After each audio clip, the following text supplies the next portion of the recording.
अस्सलाम वालेकुम, welcome to data drive. मेरा नाम अफ़ान अमीन है और आज हम शुरू करने जा रहे हैं पाइथन की क्लास नंबर 7। इसके अंदर हम बात करेंगे नमपाई लाइब्रेरी की, जो कि पाइथन की इम्पॉर्टेंट लाइब्रेरीज़ में से एक है।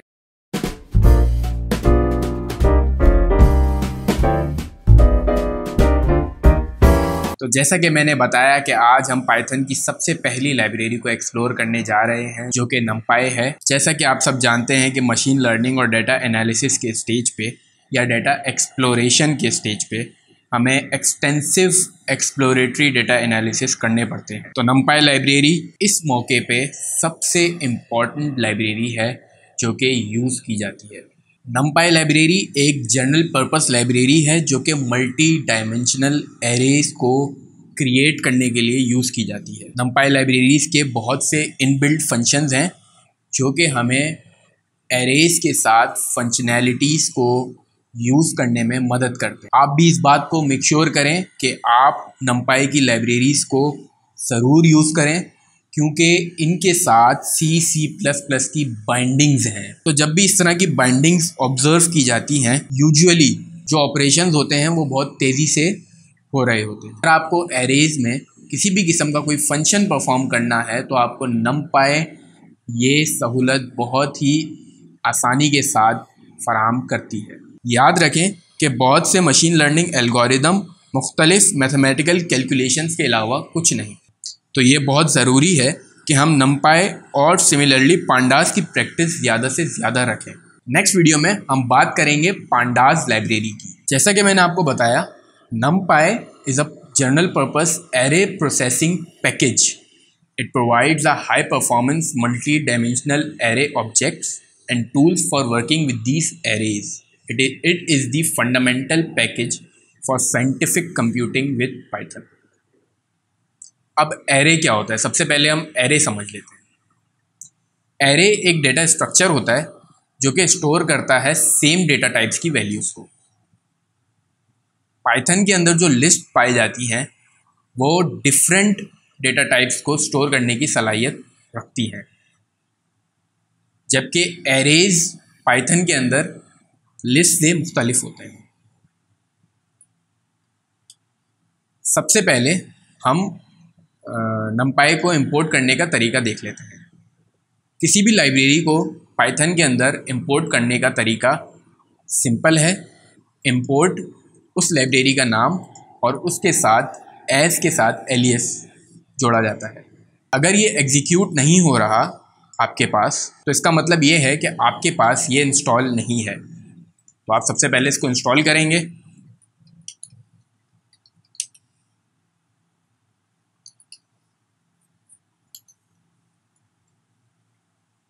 ये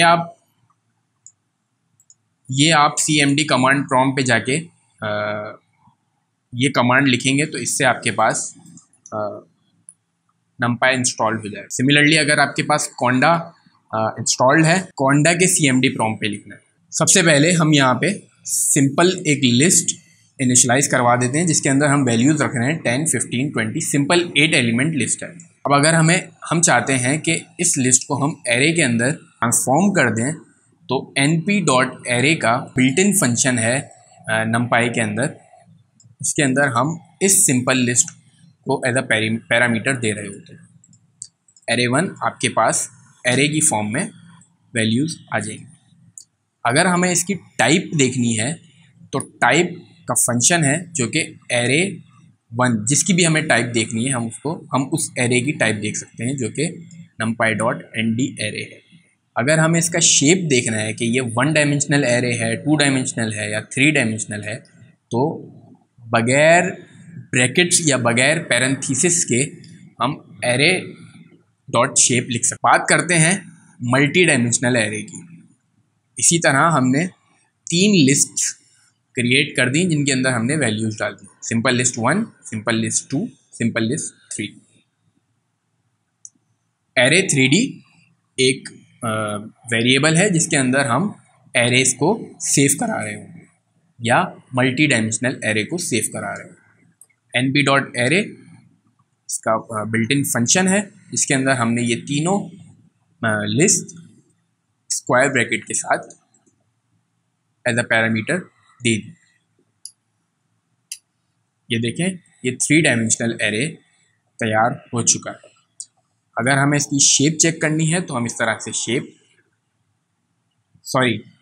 ये देखें, ये 2 डायमेंशनल एरे आ चुका है। हमने इस तरह से इसका शेप भी चेक कर लिया तो हमारे पास इसकी वैल्यूज़ आ गई 2 डायमेंशनल 3,5। पहली वैल्यू रॉस की होती है, सेकंड कॉलम्स की होती है। तो 3 रॉस 5 कॉलम्स, 3 रॉस 5 कॉलम्स, 1 2 3 4 5। हम रीशेप भी कर सकते हैं इन एरे वैल्यूज़ को।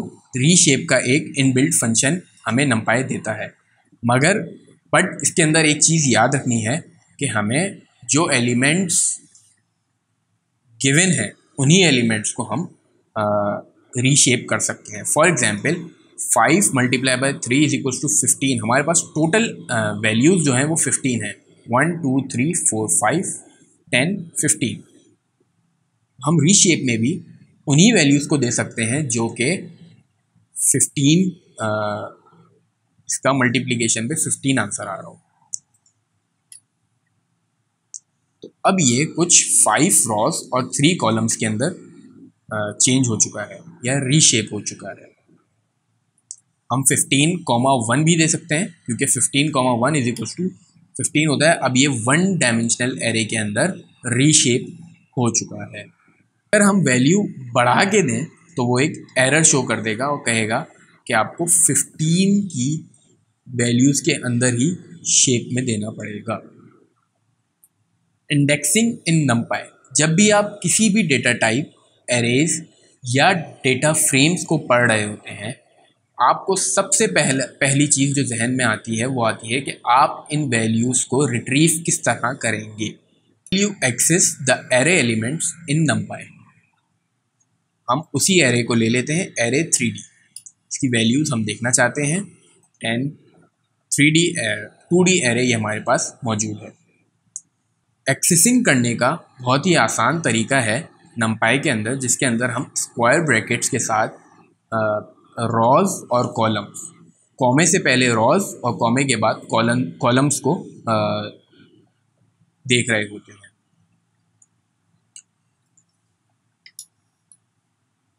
अभी इस तरह से करने पे मुझे सारी वैल्यूज़ रिट्रीव करा दी गई हैं। Suppose we need a slice of row 1 and row 2, column 1 and column 2, like this 10 15 90 80। Then what? फिर हम क्या करें? हमें रॉ 1 चाहिए और रॉ 2 में से वैल्यूज़ चाहिए। तो रॉ 1 0, जैसा कि मैं पिछली वीडियोस में भी बता चुका हूँ कि एरेज के अंदर वैल्यू 0 से काउंट होना शुरू होती है। तो रॉ 0, रॉ 1, ये 0, इस रॉ को हम लेंगे पूरी, रॉ 1 एंड रॉ 2। हमने ये दोनों रॉज ले ली। अब हमें कॉलम्स की ज़रूरत है, कॉलम्स 1 एंड 2। सारे कॉलम्स नहीं चाहिए, हमें सिर्फ कॉलम 1 और कॉलम 2 ही चाहिए। सपोज करते हैं कि हमें इसी के अंदर से ये वाला स्लाइस 90 80 20 40 का स्लाइस चाहिए, तो हम क्या करें? हम सिमिलरली हम रॉ 1 हमें चाहिए 0 1, रॉ 1, और उसके बाद अगर मैं कोई वैल्यू ना भी दूं तो चलेगा, क्योंकि वो नीचे तक सारी वैल्यूज़ को अपने अंदर रखेगा। सिमिलरली मुझे 80 40 का चाहिए, तो मैं कॉलन के बाद 2 दूंगा, क्योंकि 2 तक मुझे वैल्यूज़ चाहिए। इनबिल्ड नंपाई फंक्शंस को देख लेते हैं। NP अरेंज फंक्शन, इसके अंदर ये 0 to 10 तक तमाम वैल्यूज़ को अरेंज करेगा और डेटा टाइप इंटीजर रखेगा। हम डेटा टाइप फ्लोट भी दे सकते हैं। याद रखें, आप इनबिल्ट फंक्शन के ऊपर क्लिक करके शिफ्ट और टैब दबाएंगे तो आपके पास इस तरह से एक मैनुअल शो हो जाएगा कि आपको ये फंक्शन किस तरह से यूज़ करना चाहिए। स्टार्टिंग हमें देना है, स्टॉप हमें देना है, और स्टेप्स भी हम दे सकते हैं। हम स्टेप्स को अगले स्टेप में देखते हैं। और डेटा टाइप हमें कोई भी, अगर आप नहीं भी देंगे तो वो इसे इंटीजर ही काउंट कर रहा होगा। और अगर हमें फ्लोट देना हो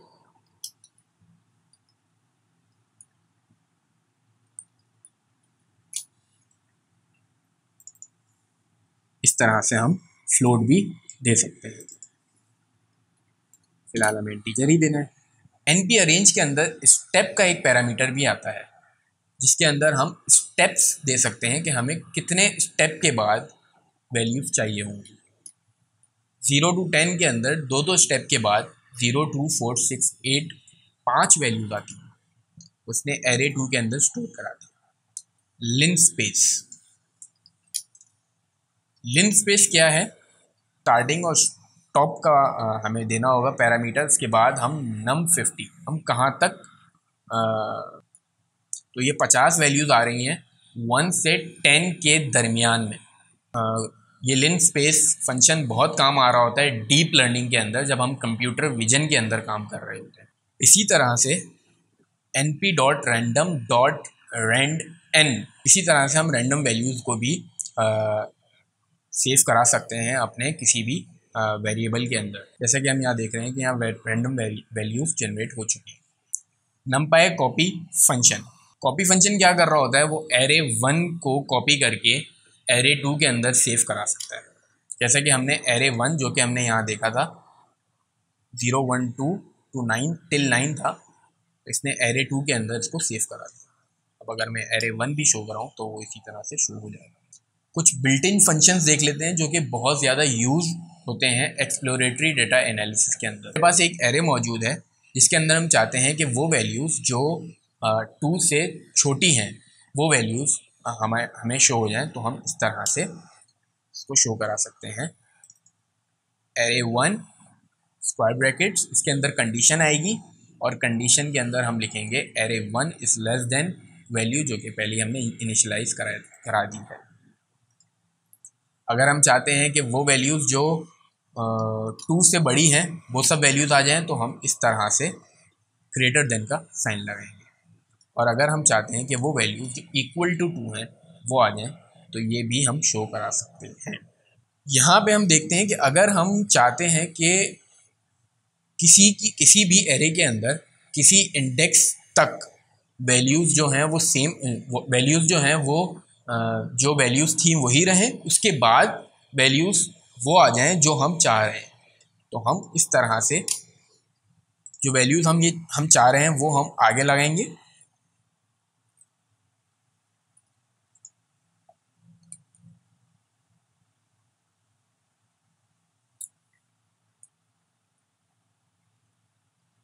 किसी भी एरे के अंदर अगर हम चाहते हैं कि वैल्यूज़ चेंज हो जाएं, अगर किसी भी स्पेसिफिक इंडेक्स के बाद, तो हम उसको इस तरह से लिख सकते हैं 0, 1, 2 जो कि इसकी ओरिजिनल वैल्यूज़ थी वही रहीं, उसके बाद जो वैल्यूज़ हम देना चाहते थे हमने बाकी तमाम इंडेक्स के ऊपर वो वैल्यूज़ सेव करा दी। तो उम्मीद करता हूँ आज की ये वीडियो आपको पसंद आई होगी।